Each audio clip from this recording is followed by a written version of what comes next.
ITFC, qui est notre partenaire traditionnel, effectivement a fait le choix de cheminer avec nous dans ce programme d'accompagnement des petites et moyennes entreprises. Depuis notre création, il faut dire que nous sommes une banque qui s'est engagée dans l'accompagnement des petites et moyennes entreprises, comme notre vision d'ailleurs le traduit. Nous avons depuis longtemps décidé d'être la banque de référence dans l'accompagnement des petites et moyennes entreprises dans la sous-région. Et effectivement, cette vision s'est traduite par l'accompagnement réel de l'économie. Il faut noter qu'au 30 septembre 2019, nous totalisons 595 milliards de francs CFA en termes d'encours de crédit octroyés à l'économie. Mais dans ces 595 milliards de francs CFA, il faut dire que nous avons plus de 60% qui est donc de financement octroyé aux petites et moyennes entreprises, autour de 350 milliards de francs CFA. Il faut dire que le programme qui a été mis en place ne concerne pas uniquement que la banque. Ce programme intègre aussi d'autres acteurs comme la maison de l'entreprise qui dispose d'experts et de consultants qui ont été recommandés donc par ITFC. L'accompagnement de la maison d'entreprise a consisté à organiser des sessions de formation parce que nous sommes convaincus au regard de notre expérience que l'accès au financement n'est pas toujours dépendant de la garantie, de l'apport financier, mais derrière il faut qu'il y ait une réelle confiance entre le banquier et l'apporteur d'affaires, donc le porteur de projet.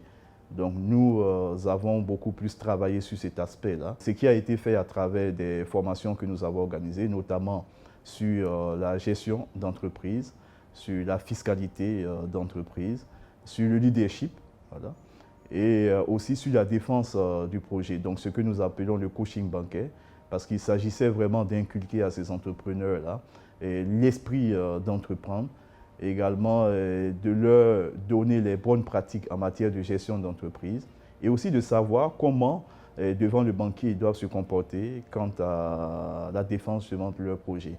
Voilà, donc ça a été vraiment toute une articulation pour leur permettre de réintroduire leur dossier de demande de financement auprès justement de la banque. Ce programme est un programme innovant qui est une première dans la sous-région de 2 milliards de francs CFA déjà qui sont en cours d'être mis en place pour les dossiers qui ont été sélectionnés. D'autres PME déjà ont bénéficié de financement. Je pense que d'ailleurs nous avons beaucoup d'entreprises qui ont pu participer à ces programmes, ne viennent pas uniquement pour obtenir des financements, mais souhaitent en réalité bénéficier justement de ces programmes de conseil que ITFC a mis en place. Aujourd'hui, nous pouvons dire à mi-parcours, on a quand même quelques 5 entreprises qui ont déjà reçu leur financement. Les autres entreprises qui ont déposé leur dossier étant en attente justement de la réponse de Coris. La maison entreprise étant une institution pérenne, c'est dit qu'au-delà de tout projet, nous existons, nous continuons d'accompagner donc les entrepreneurs. Voilà, c'est dit que nous allons poursuivre justement l'accompagnement à l'endroit de ces entrepreneurs-là, surtout pour ceux qui n'auront pas de financement auprès de Coris Bank.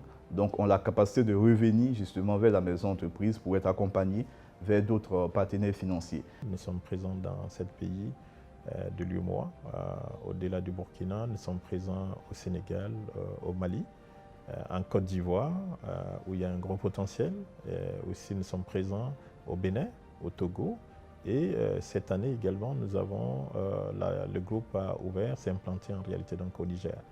Donc dans tous ces pays-là, nous serons le partenaire de ITFC dans l'accompagnement des petites et moyennes entreprises. Ça fait partie de la vision de notre groupe aujourd'hui, de travailler à développer les petites et moyennes entreprises dans la sous-région et nous y travaillerons en cela.